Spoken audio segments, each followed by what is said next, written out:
are free and downloadable, and you can see the infographics bigger. So feel free to go there. That's my email as well if you'd like to contact me, and I will take your questions.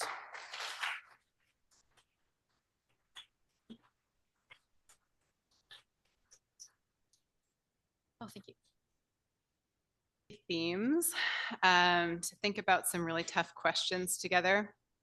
And I'd like to offer us an opportunity to do a couple of things, to zoom back out a little bit again, to think imaginatively about, yeah, oh, because of this camera, check. Now I'm in front of the camera.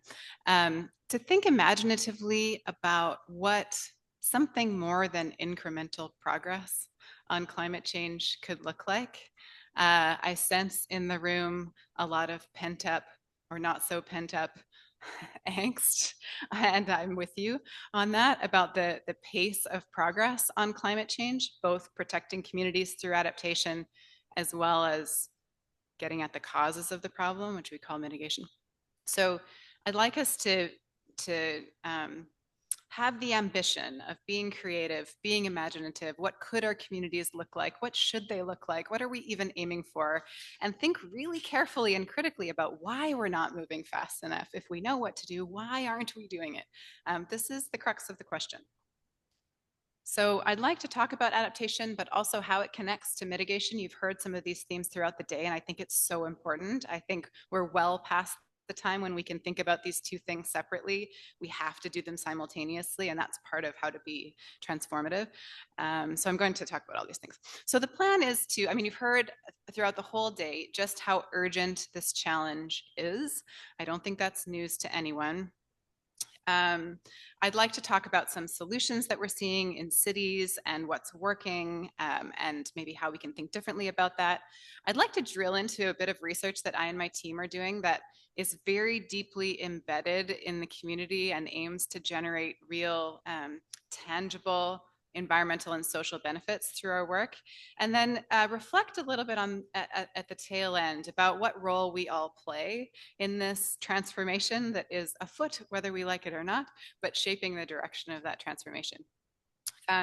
So just a bit of background on myself to help give you a bit of context. I was born in Manitoba, and I lived there for my childhood, and then I did my undergraduate at the University of Calgary, and then my PhD at UBC. So I've sort of lived everywhere west of here, but I've been in Waterloo for the last 13 years as a professor in the Department of Geography. I'm very thrilled since 2021, height of the pandemic, I took on the role of executive director of the Waterloo Climate Institute, which is the largest university-based climate change research institute in Canada, and does all kinds of cool things that I can talk a little bit about. But a hat that I'll wear a little bit today is, for 15 years or so, I've been working with the United Nations Intergovernmental Panel on Climate Change, the IPCC. So you may have heard of the IPCC, you may have not, but this is a really striking example of global scientific collaboration that I'd like to talk a little bit about. It helps to inform decision making on climate change from the most global levels, like from the Paris Agreement, right on down to municipal climate change action plans and kind of everything in between. So I'll talk a little bit about that. And as I mentioned during my question earlier, I've also played a role with the federal government in the National Adaptation Strategy. It was fascinating to watch that unfold from the inside.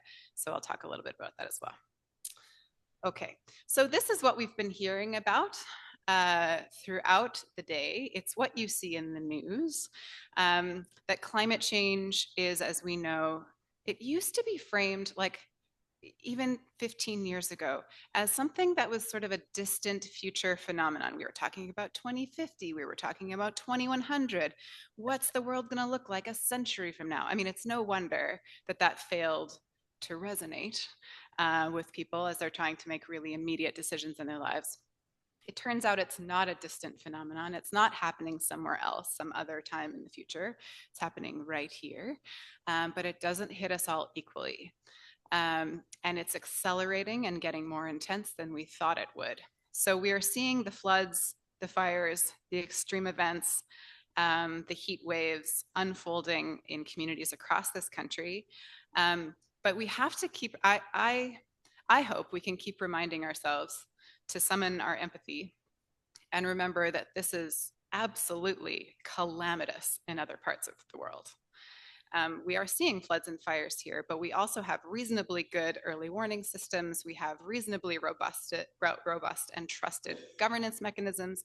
We are, of course, at a global scale, very wealthy collectively, not universally down to the last Canadian, but Canada is a wealthy country.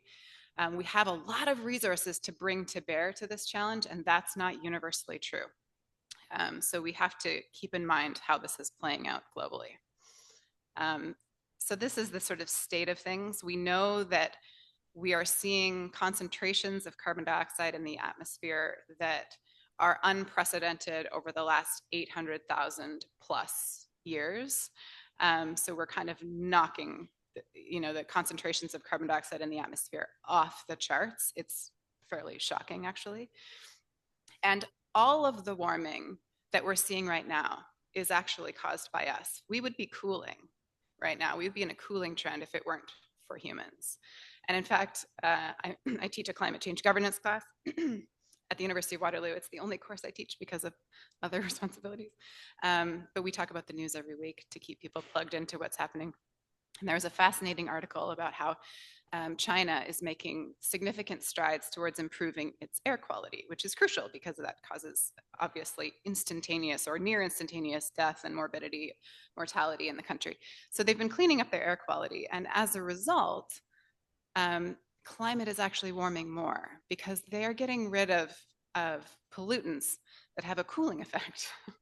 Ironically, that was masking some of the warming. So as we deal with one air quality problem, we're actually unmasking the bigger trend that's afoot when it comes to climate change. Deeply ironic. Not that we should stop dealing with our air quality and pollution problems, but nonetheless. And we know that approximately for every degree of warming, we see about a 7% increase in the amount of water vapor that air can hold. And that supercharges these extreme events. That's why we get these really powerful hurricanes and other extreme events one after the other, because there's so much more energy and water vapor in the system because of the warming. So how are we at the highest levels responding to what we're seeing unfolding? So this brings us to the IPCC. So the IPCC was initiated by the United Nations, by the World Meteorological Organization, with the goal of feeding the world's science on climate change and social science, crucially, into the political process of negotiating agreements on climate change. So we have like politicians and ambassadors deciding what we're going to agree to under the Paris Agreement now and the Kyoto Protocol before, but science has to inform that. Thousands and thousands of papers are written on climate change every year, and there's just no way that one country, one organization, one government could possibly grapple with that. So that's the job of the IPCC. So a nation like Canada will nominate a couple of scientists, you get vetted by the UN, blah, blah, blah. And then you go into this process, multi-year process of collaborating with scientists all around the globe to try and synthesize the science in a way that can actually inform policy. It's incredibly onerous. There's just round and round of review, thousands upon thousands of line by line comments that you have to deal with over the process of many years to get the most rigorous, the most robust and informed scientific product possible. I should note, American scientists are now prohibited from participating in the Intergovernmental Panel on Climate Change. I was a part of the 6th assessment cycle that finished a couple of years ago, and now I'm part of the 7th assessment cycle, focusing on a special report on cities and climate change, which is the first time the IPCC has ever tackled cities specifically. And we had our first lead author meeting in Osaka a couple of weeks ago, and I met an American colleague who had taken unpaid leave from work and used points to pay for his flight so he could still sneak off to participate in this United Nations climate change process.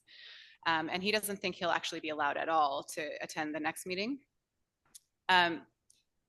Hopefully, coincidentally, the Canadian federal government has actually just decided to halt its funding of Canadian scientists participating in the Intergovernmental Panel on Climate Change as well, which came as a surprise. I'm not at all sure why that's happening, but the Environment and Climate Change Canada has historically funded just the travel costs of a small number, like a half dozen Canadian scientists participating in the IPCC process, and they've stopped that just last month. So there will be conversations about what's going on there. But this work is entirely voluntary. Nobody is paid to do it. And actually, that's an IPCC principle, that you should be sort of unbiased in your contribution to the IPCC. It's always over and above any other work you do. The university doesn't free up my time in any way. It doesn't give me a teaching release or give me time away to do the IPCC. It's always additional work. Anyway, so the result of this work are these sort of tomes that get distilled down to summaries for policymakers that are intended to be very targeted. All of this work actually resulted in, you may have seen many years ago in 2007, the IPCC was given the Nobel Peace Prize, along with Al Gore that year, actually. It was a big year for climate change. It's sort of interesting.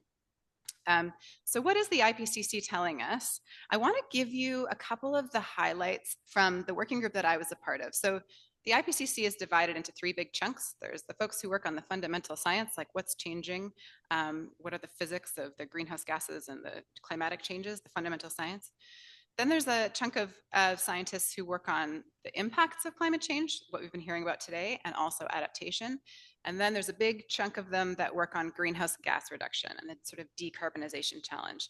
I jump between the second and the third. I always cut across adaptation and mitigation, and so I will today with you as well. And I want to share with you, actually, despite the fact that we're focusing on adaptation, I want to share with you what the IPCC is saying on mitigation so that we know how to level set, like, what is the scale of the challenge that we have to adapt to? And this is what the IPCC is saying. So, despite talking about climate change for a really long time, for decades and decades, the last 10 years have brought the highest emissions in human history. This probably isn't news to you. We are not on track to limiting warming to less than 2 degrees even, but less than 1.5 degrees above those pre-industrial averages. And this is important. I mean, this isn't a magic number. It could have been 1.6, it could have been 1.4. This is sort of a political number, honestly. But it is an indication of beyond this point, we're headed into really uncertain territory where impacts escalate, where there could be thresholds in systems that we can't pull back from, where the costs of those impacts, both human and financial and otherwise, are astronomical. So we're not currently on track. It's a big deal to admit this. It's a big deal to say, like we're doing quite a lot actually, but it's not enough to stave off the sort of more extreme effects of climate change, and we're seeing those unfolding now. However, the flip side of this coin, I think, is so important when it comes to kind of setting our perspective on where we are with climate change. For the first time in our history as well, there is real sustained evidence of greenhouse gas reductions. So it is objectively false that nothing is happening. A lot is happening. It's just an enormously heavy lift. So it takes a lot of time to bear fruit. So now we have real evidence of sustained greenhouse gas reductions in some countries. There's actually 18 that are reducing emissions at the pace and scale necessary, that if we were all doing it, we would be on that path to limiting warming to less than 2 degrees. We can talk about who those are and why. But what that means is we have pathways to follow. So we didn't have pathways to follow 20 years ago. Nobody had really done this, except in ways that we don't want. We don't want COVID to be the reason that our emissions tank. That's terrible. That's like our economy shutting down and people losing their lives. That's not how we want to do this. We want to do this in the healthiest, most inclusive way possible. So we have pathways to follow. We have examples around us. And this brings to mind this beautiful quote that I hope we can keep in mind as I talk. I don't know if there's any science fiction fans out there, but William Gibson is a very famous science fiction author. Yeah, okay. And he said that the future is already here. It's just unevenly distributed. So both the best and the worst of the future, right? So the idyllic, potentially deeply sustainable, deeply inclusive future can be found on Earth in some places, and the chaotic, sort of terrifying climate crisis future can also be found if we look around. So we have inspiration on both sides of the equation, and the IPCC validates that.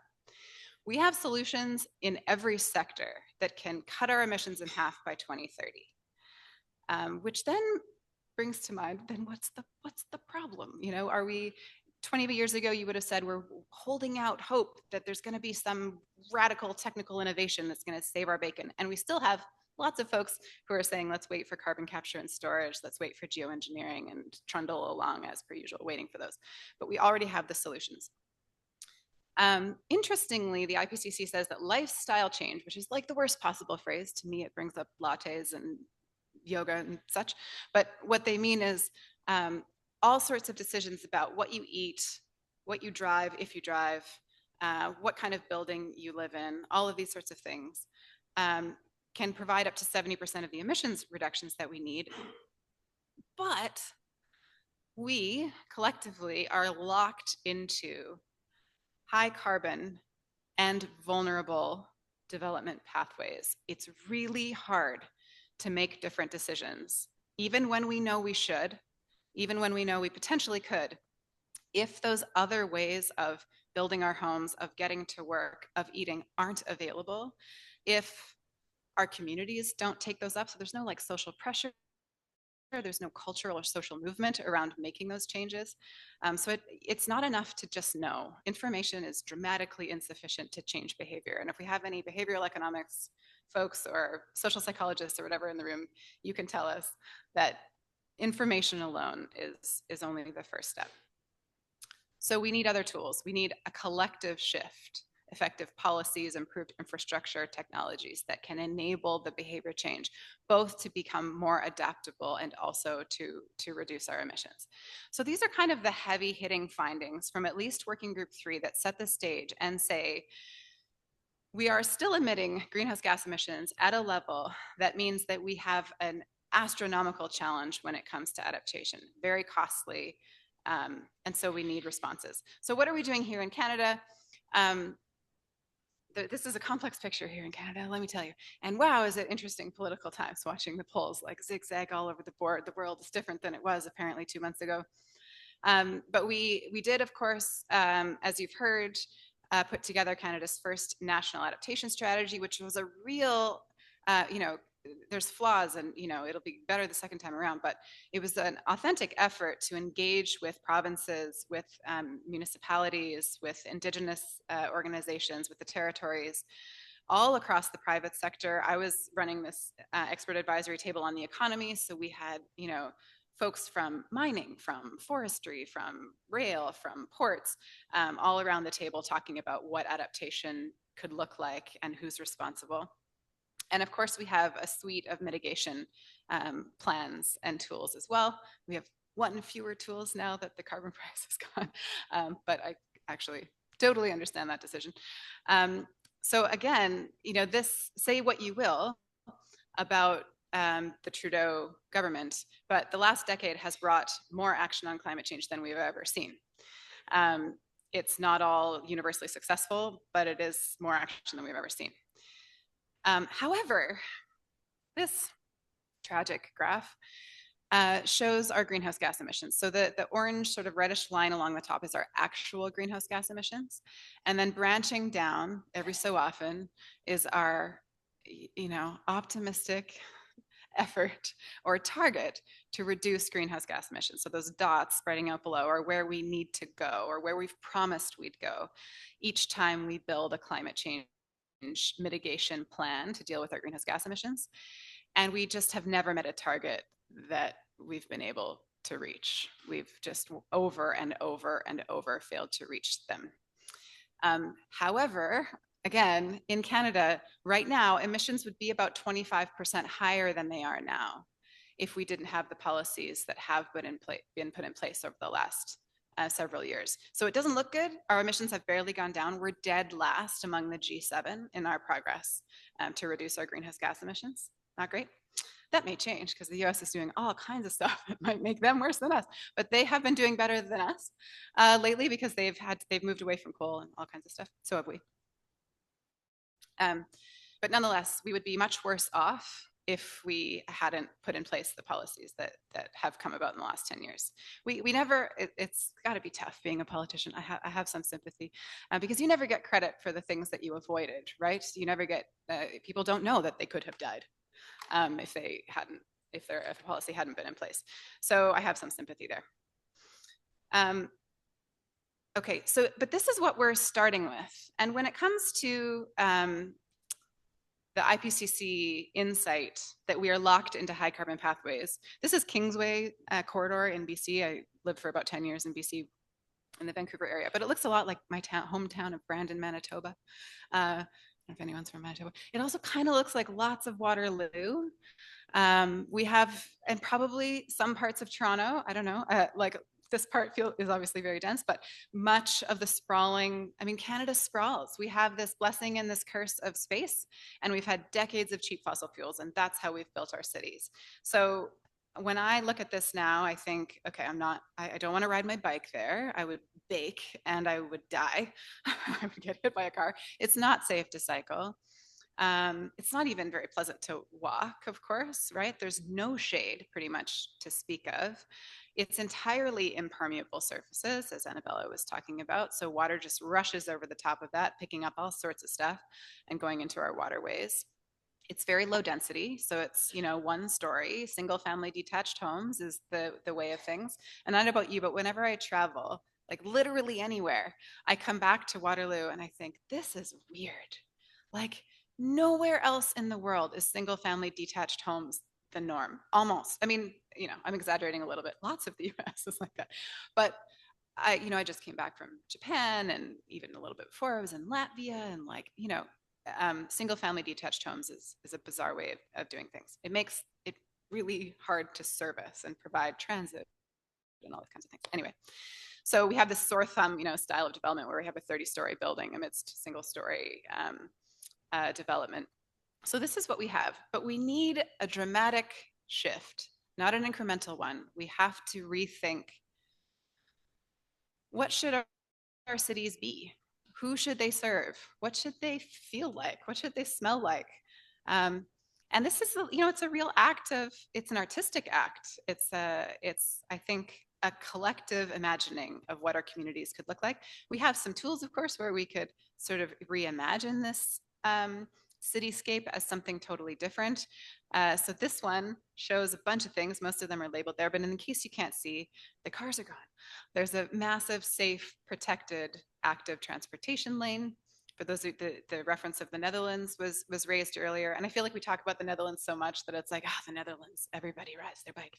That wasn't always the case, right? Like, it's been since the late 1970s that massive investments in cycling infrastructure have been made in the Netherlands, and also flood protection, so adaptation and mitigation at the same time, to make cycling safe for all ages. You'll see, mothers and fathers with their kids on the bicycle right next to them, and they ride with one hand and they put the hand on the shoulder of their kid as they're riding. It's kind of wild. And they sort of traipse along like that. There's cargo bikes and e-bikes and all sorts of stuff. We have public transit, mass transit going down the center of this corridor. We have more trees. We have potential permeable surfaces along the sidewalks there, so water can go in instead of rush over. We have what you'd call compact, complete development, so that you can live closer to where you work.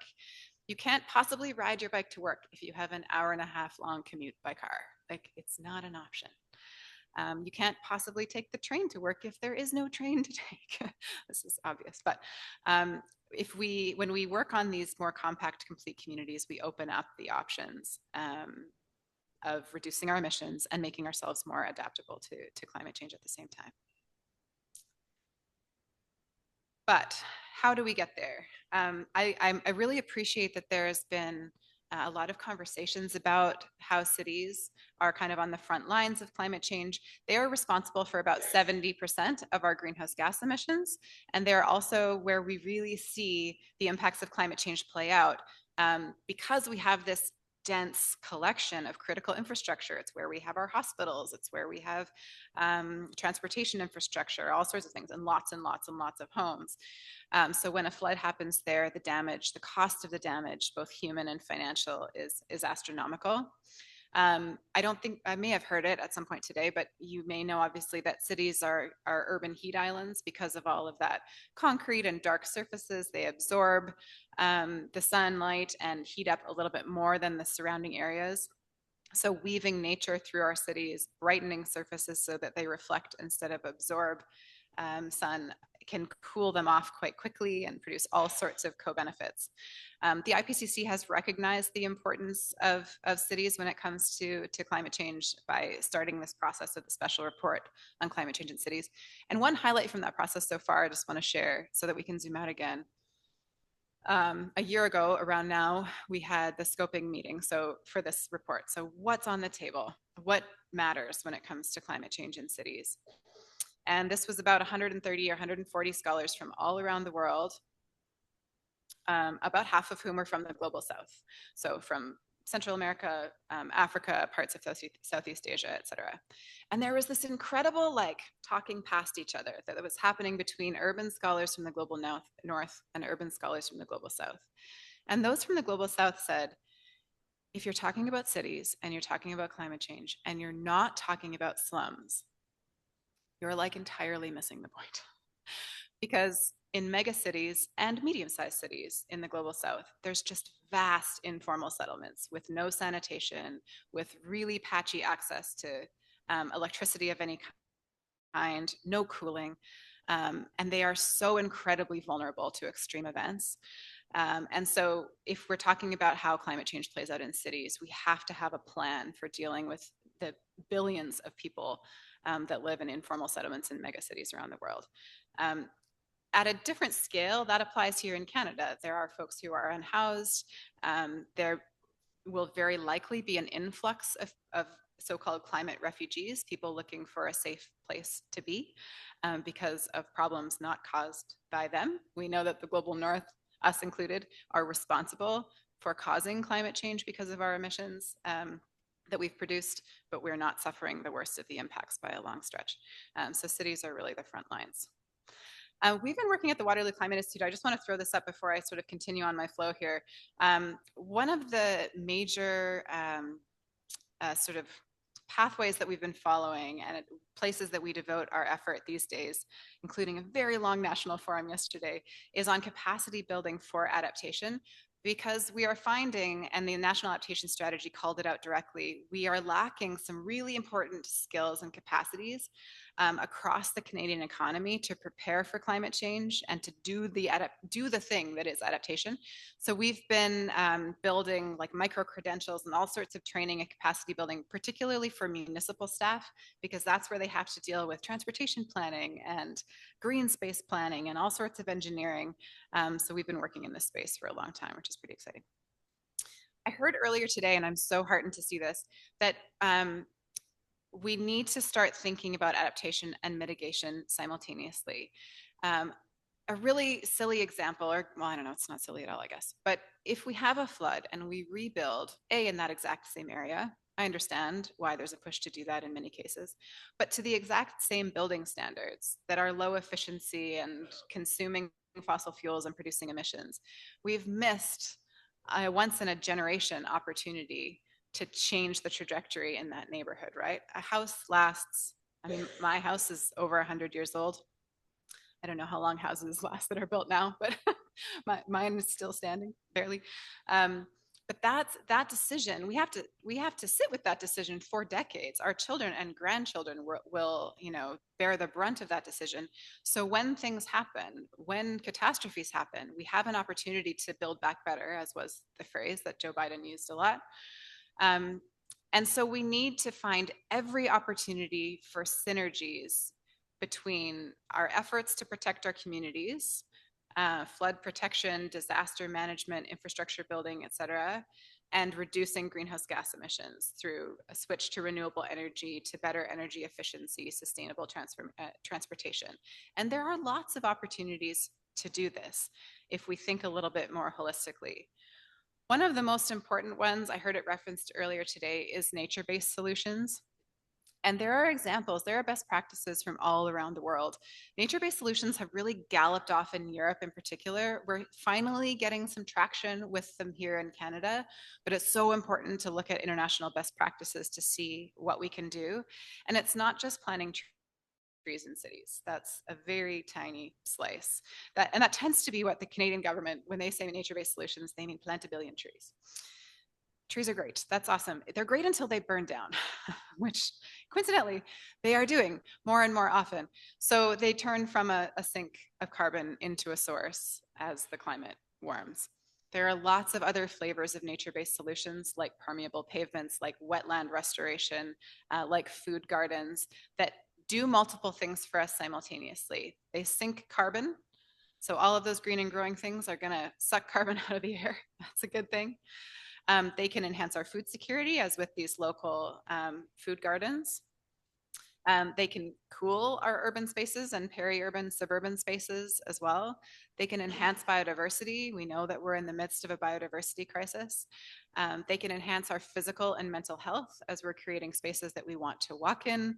And we know now there's so much data around how much that benefits our mental health and our physical health.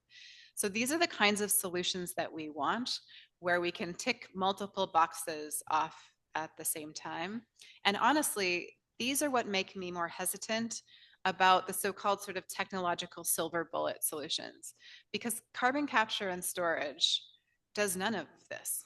It targets one thing, sucking carbon out of the atmosphere, which admittedly is quite important.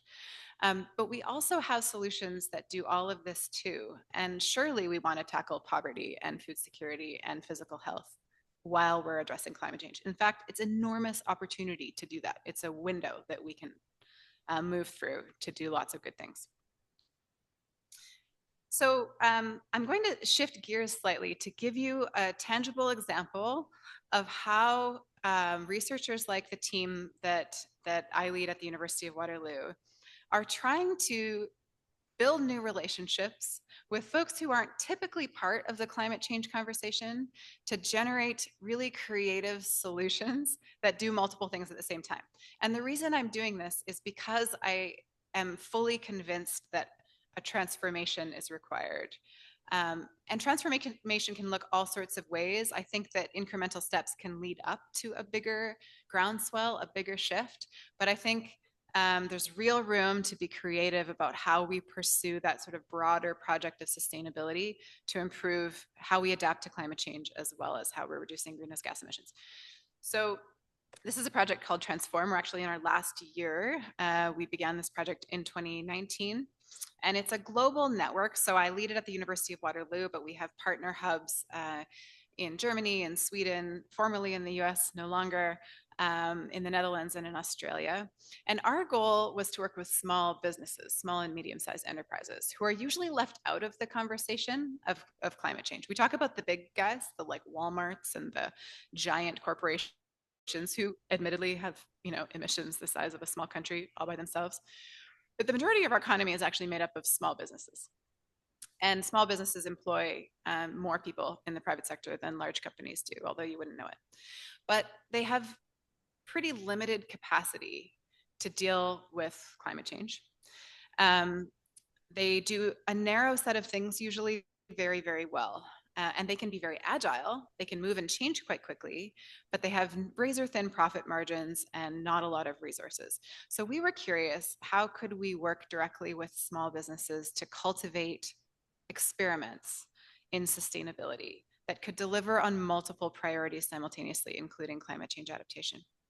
And just very briefly, the first thing we did was we looked around the world. What are really interesting, exciting, leading edge small businesses doing?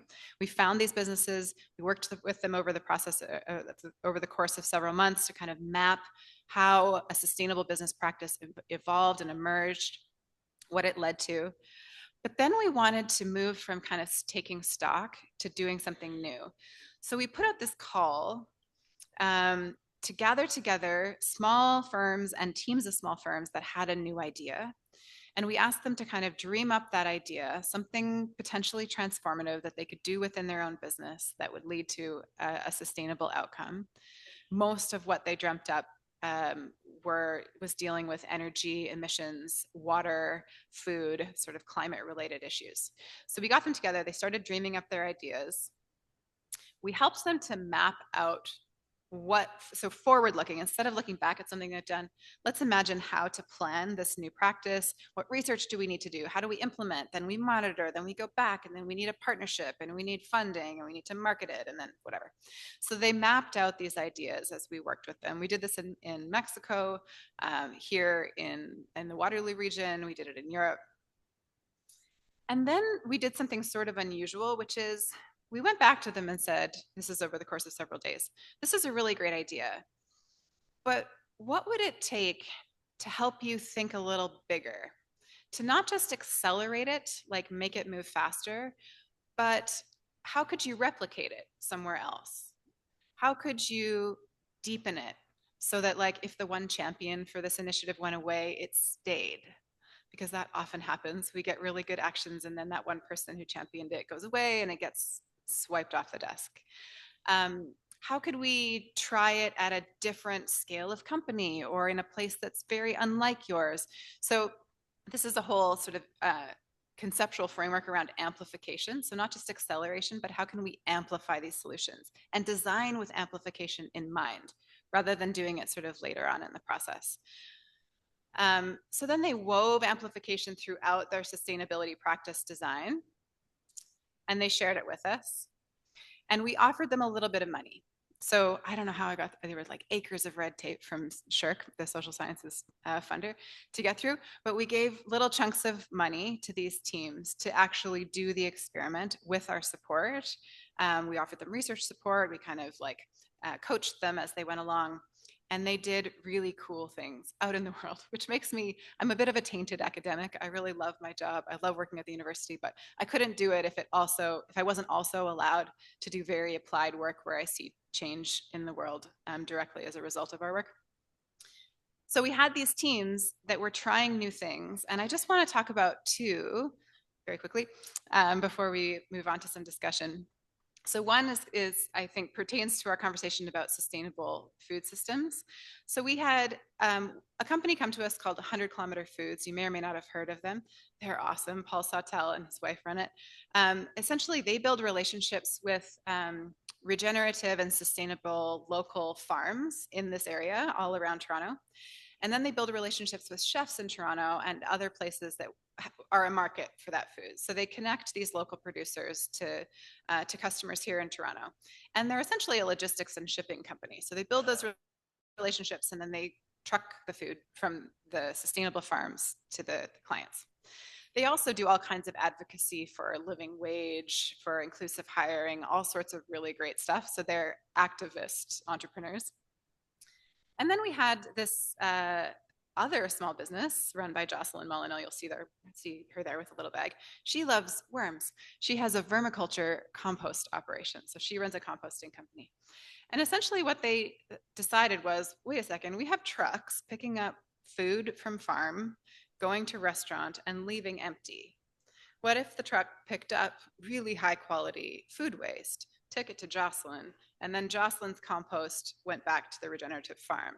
And we sort of closed this loop between food waste, food distribution in the restaurants, and food production in local regenerative farms, all while building sort of our local food sustainability system, reducing carbon, et cetera.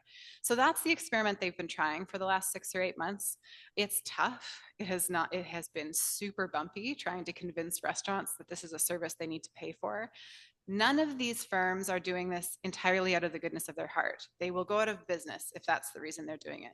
There has to be a business case, and we're totally supportive of that, obviously. So that's what they're working on right now. Given the audience I'm in, I just want to share another example from our Swedish colleagues that I just had the pleasure of seeing last fall, and it's a farm called Botildenburg. Some underused land right in the center of Malmo, a city in Sweden, was bought by a woman who refurbished this old house on the property and started a giant community gardening operation.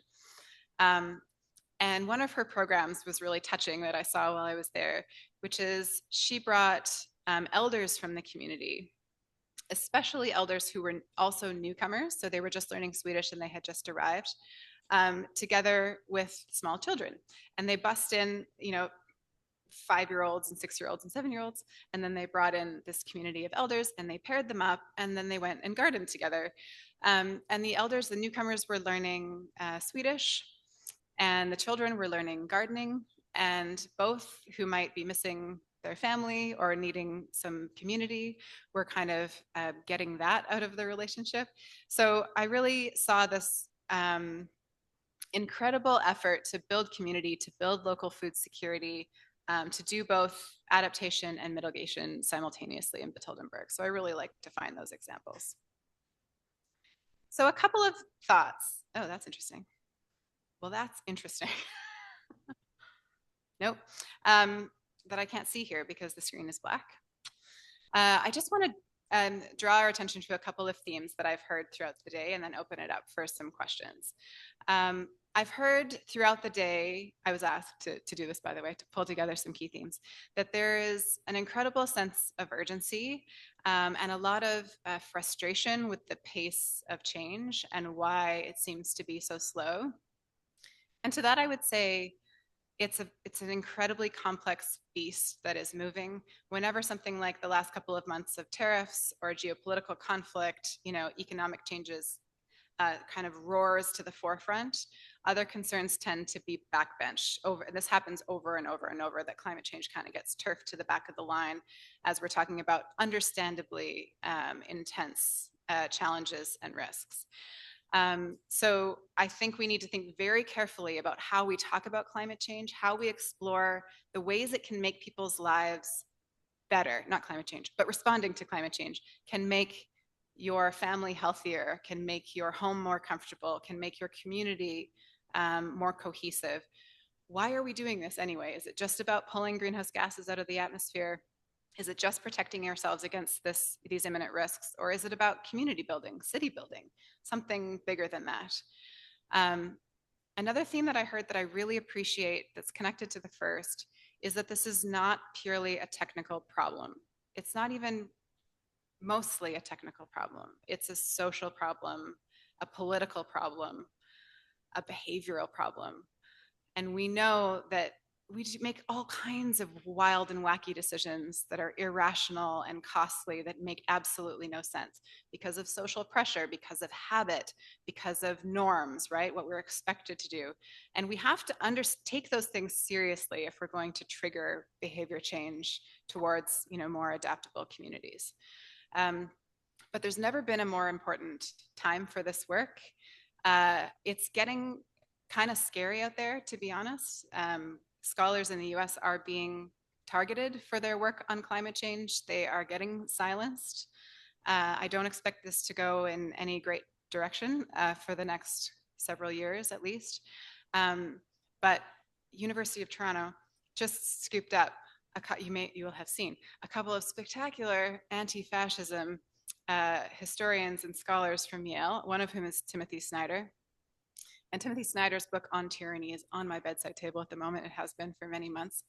And one thing that Timothy Snyder would tell us all is to not obey in advance. So he says that authoritarians scare people into doing what they want before there's even like consequences for doing that. There's a chill, right, on people talking about equity, talking about inclusion, talking about climate change, and you obey an authoritarian before you even need to. And then the authoritarian's like, cool, you're gonna do that? Okay, then let's do even more of that. Canada is not the United States.